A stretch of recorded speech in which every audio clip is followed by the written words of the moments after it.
Ba-da-ba-ba-da-ba. Now, before we get started, let's address the volcano in the room. The other day I was saying it's been quite a while since I've had a pretty big breakout on my face. And then I woke up the very next day looking like Rudolph the Red-Nosed Jackass. And it already, like, physically hurts enough, so don't go making fun of me in the comments, you heartless animals. What is up, all you vitriolic V-loving velociraptors?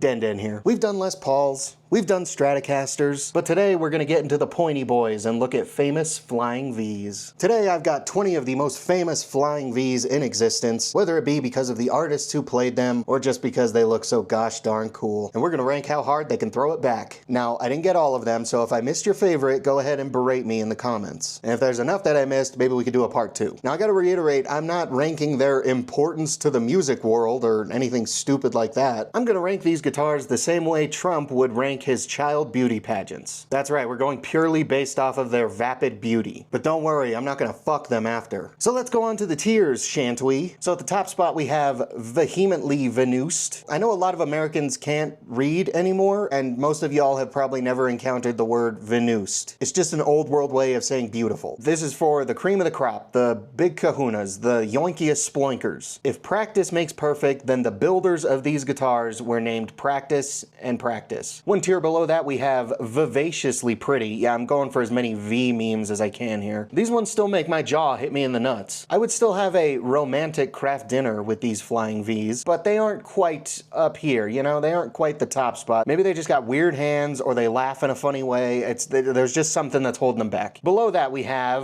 It Looks Good. This is for all the 7 out of 10s out there, if you know what I'm saying. Tier below that is It Is a Flying V. These are for the flying Vs that make me feel nothing. I'm not for or against them. They're mid. It's the mid category. You guys should know by now that the lower middle tier is for the mid ones. I don't hate them. I don't love them.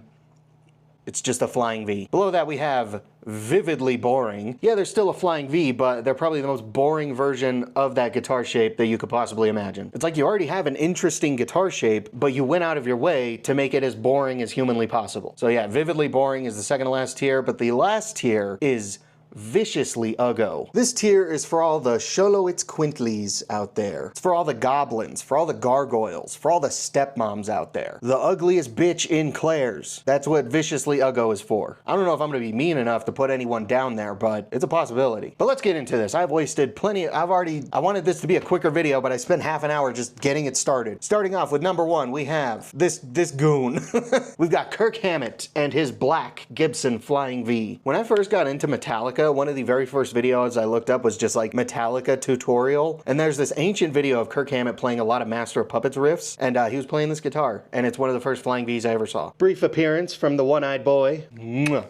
Thank you. You know, now that I think about it, his fart breath is probably what caused my nose to erupt. And yeah, it's a black flying V with EMGs. I love Kirk Hammett, but this one it's a flying V, and that's the tier it goes into. It certainly is a flying V. After that, we've got his partner in riffage, James Hetfield. I love this picture of him. I think it is the most James Hetfield photo in existence. But yeah, Hames Jetfield didn't play a Gibson flying V. He played an Electra flying V. Here's Mills Custom Guitars replica of James Hetfield's Electra flying V. And yeah, it got pretty beat up over the years. It's a nice cream, yellowed out, aged white. Yeah, there's all kinds of like belt buckle rash, and then he carved a middle finger into it. That is the most Hames Jetfield thing that I can think of. I love this flying V. If I was gonna have literally any flying V, I would want a replica of this flying V. I love the way this thing looks. James Hetfield's flying V is vehemently Venused. Up next we have a former Metallicock, Dave Mustaine, and his Gibson flying Vs. So a couple years ago, Dave Mustaine took a break from talking about how he got kicked out of Metallica,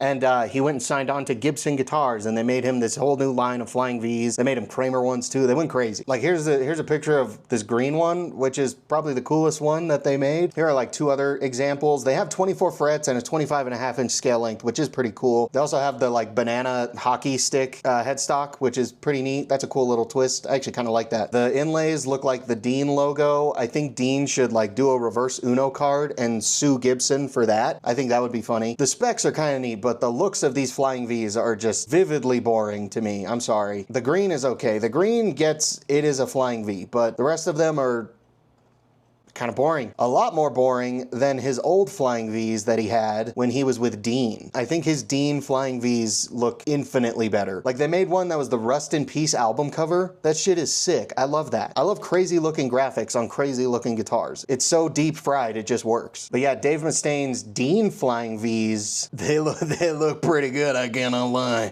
We're gonna keep riding the Big Four thrash train here a little bit, because next up we have Scott Ian of Anthrax and his Jackson King V's. Just like Stephen Carpenter, Scott Ian is a guy that got famous just by riffing around, and I think that's beautiful. And he recently had Jackson make him this really cool, like, Frankenstrat version of a King V. You got all the heavy aging where your forearm rests. They took a Flying V pickguard and then cut it out the same way Eddie did. I wonder if this top pickup actually works, because on the real Frankenstrat it doesn't. The maple neg, it's so cool. I love the way this thing looks. This thing is vivaciously pretty. I really like the way this Flying V looks. Oh boy, the next one is a doozy. We have Mr. Kerry King of Slayer and his tribal BC Rich Flying V's. This is pretty embarrassing, but I started playing guitar in 7th grade guitar class. And I had an electric guitar, but it was a Target electric guitar. It wasn't a Washburn, it was a Lion by Washburn. And it was like the All-American Rejects signature, like, Target guitar. And I was kind of embarrassed of that guitar at first. I think it looks sick now. And all my other friends in that guitar class, they had the Fender Starcaster starter guitar. I thought they looked really cool. And so I wanted to get another electric guitar, but I didn't want to copy them. I wanted to one-up them. So my grandma took me to Music Go Round, and I found one of these BC Rich Kerry King V's for like $150. And she bought it for me. And the thing was like the same size as me. It was an awful guitar. I hated it, don't get me wrong. But this picture is unironically one of the hardest pictures of me in existence. But yeah, Kerry King's BC Rich Flying V was my first, like, real electric guitar, and it was dog ass.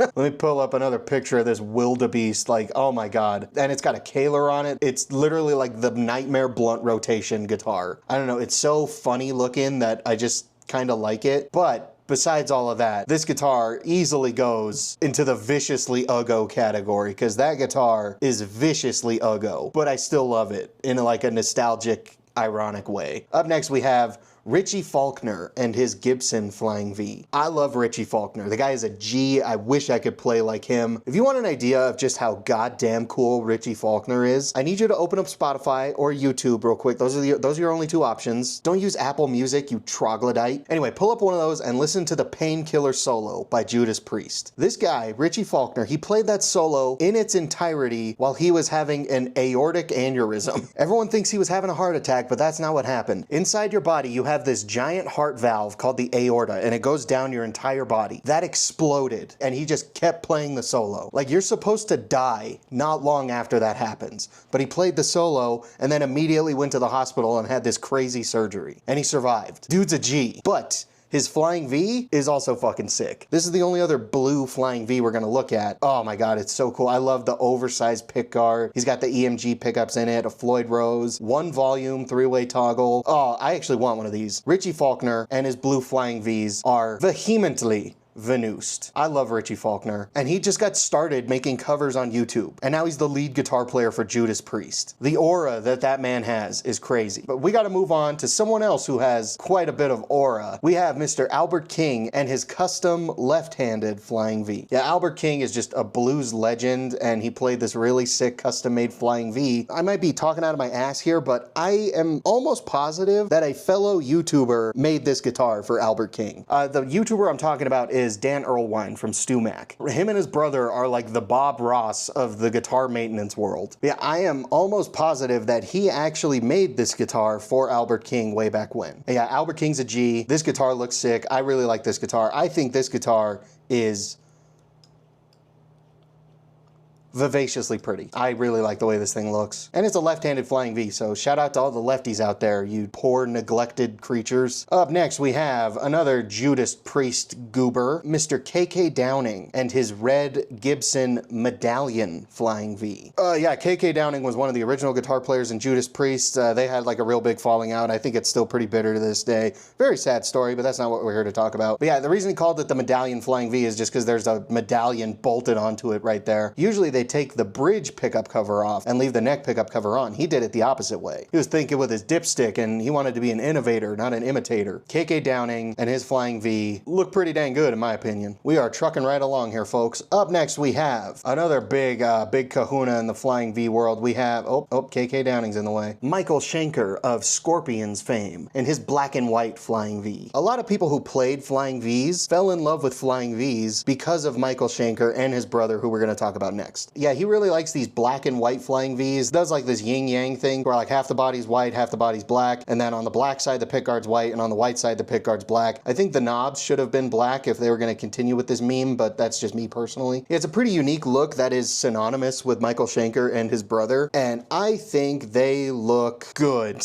I don't think they're anything crazy to me personally, but I can appreciate how important they are to a lot of other people. And after Michael Schenker, we have his brother, Rudolph Schenker. But on Rudy Schenker's Flying V, it's still black and white, but the white bit of the pickguard is on the white side, and the black side of the body has this dark red pickguard. It helps differentiate them a little bit, but I think I like Michael Schenker's Flying V more. This one is a Flying V to me. I don't think the red pickguard is doing that thing any favors. Up next we have Brett Hines and his Flying Vs.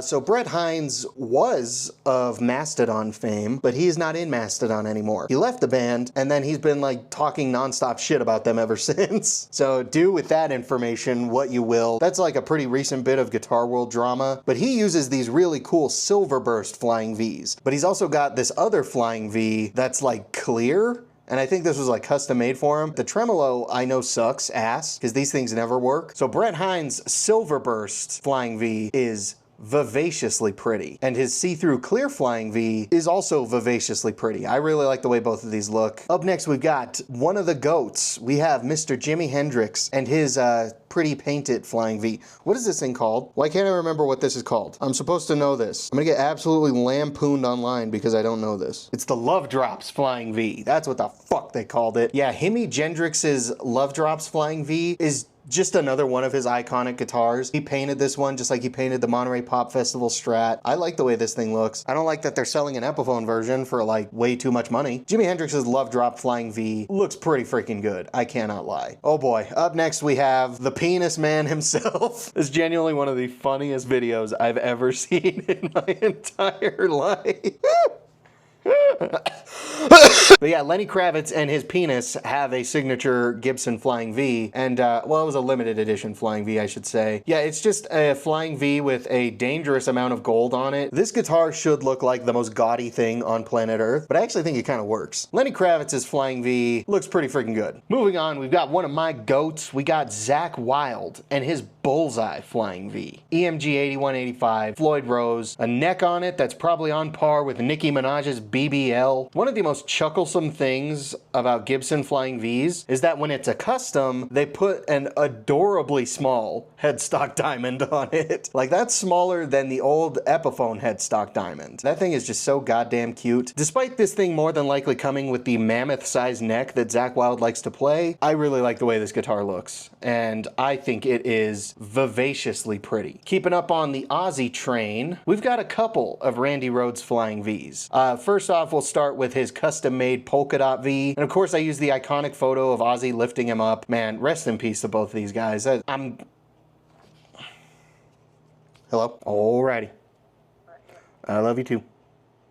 Bye. If your mom calls you, answer the goddamn phone, you piece of shit. I mean, unless she's a piece of shit, then I don't know. I always forget that it has like the bow tie inlays. That's so cute. It doesn't have a Floyd Rose on it. He just had a regular shitty Fender tremolo. A lot of people don't know that the shape of this V isn't like a perfect V. It's actually like an inverse of a Rhodes V, to where this wing is a little bit bigger than this wing. I'll say it looks good just because it's Randy Rhoads. If it was anyone else's guitar, I would put it in It Is a Flying V. We've also got the Jackson Rhodes V itself. His is a little bit different than the ones you'll get nowadays though. Has 4 tone knobs, still just a regular like Fender tremolo, and then the 3-way toggle switches up here, which is a fun little quirk about his Rhodes V. Well, I mean, this guitar birthed like an entire series of guitars that Jackson, LTD, Edwards, a bunch of people make now. I think Randy Rhoads' Rhodes V is vivaciously pretty. We are getting into the home stretch here, folks. Up next we have Lonnie Mack and his red Flying V. And his Flying V is not like the other girls, I'll tell you what, because he put a giant ass Bigsby on it. Now, normally, I fucking hate Bigsbys. I cannot stand these big, ugly hunks of ass. I think they are an active detriment to any guitar that they are on. But I think the innovation he used to put a Bigsby on his Flying V is very fun. I don't know if he did it or if Gibson did it for him, but there's like this big bracket on the V that the Bigsby attaches to. As much as I hate the Bigsby, that's what makes this a unique Flying V. You guys should know this by now, but I objectively don't like red as a color. However, I like red Flying Vs. Despite it having a Bigsby, I think Lonnie Mac's Flying V looks pretty fucking good. Okay, I think I'm on drugs. I don't know why I put Jimi Hendrix's Flying V in the it looks good category. Jimi Hendrix belongs in at least vivaciously pretty. Our penultimate contestant is going to be Dave Davies and his Flying V. Now, Dave Davies is a known Flying V player because of how he played his Flying V. Dave Davies was around when the Flying V first came out. And when it first came out, not a whole lot of people actually knew how to play these guitars. But Dave Davies, he put his arm like in between the wings and he played like that. And I think that is just so silly. Well, I think Dave Davies, I mean, it's a Corinna Flying V, so it's just gonna look good. Like any Corinna Flying V just looks good. It's a pretty goddamn good looking guitar. Despite the 58s coming with the baseball bat neck, which I absolutely hate, I love the way Corinna Flying Vs look. Which is good because our last contestant is another Corinna Flying V. But this one is known as Amos. Amos is, again, a 1958 Corinna Flying V that was owned by this one guy who owned a guitar shop and his name was Amos. Eventually, that guitar was bought by Joe Bonamassa, and Joe Bonamassa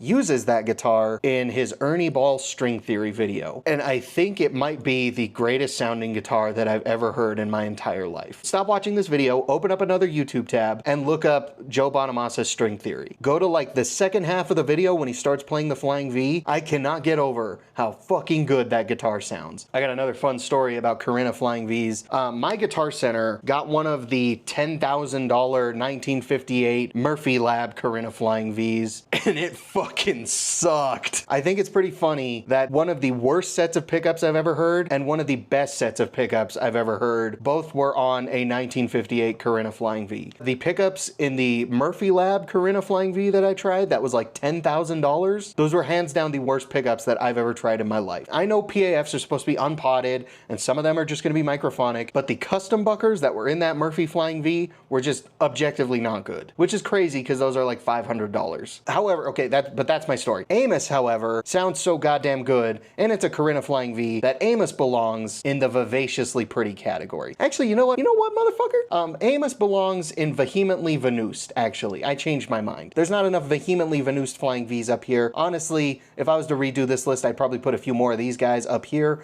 but I'm done with the tier list and I don't want to refilm this, so I'm just leaving it like this. This is my definitive famous Flying V tier list, and if you don't like it, well then that's just like your opinion, man. This has been my famous Flying V tier list. Thank you guys so much for watching, especially if you made it this far. Definitely go down there and leave a comment. I always love to see what you guys have to say. Share the video around, hit that like button so hard it gets CTE. And if you regularly watch my videos and you haven't already subscribed, then I'm gonna shove a Flying V up your urethra. This side first. How am I gonna fit it in there? I don't know, but we're sure gonna find out if you don't subscribe. Real quick, I just wanna glaze up Cosmic Steez, A Horse Running, Solar Flare, Rob Heath, Bad Joe Guitars, Brandon's Ballast Corner, Bandage Knives, Jan Chocolate, Leagues Beneath, Scott Toman, Master Chief, and Big Tills. These big old badonkadonks are my current channel members, and their support really does mean a lot. If you want to join them, get a shout out in my longer videos, get access to the members only videos, and just help support this channel in a bigger way, then you can go down there, click the join button. Tiers start as low as 3 schleemies. There's also the super thanks button down there if you just want to give me some money, but I'm done being a tool. Once again, thank you guys so much for watching. Rudolph the Red-Nosed Asshole signing out here. I will see you guys next time.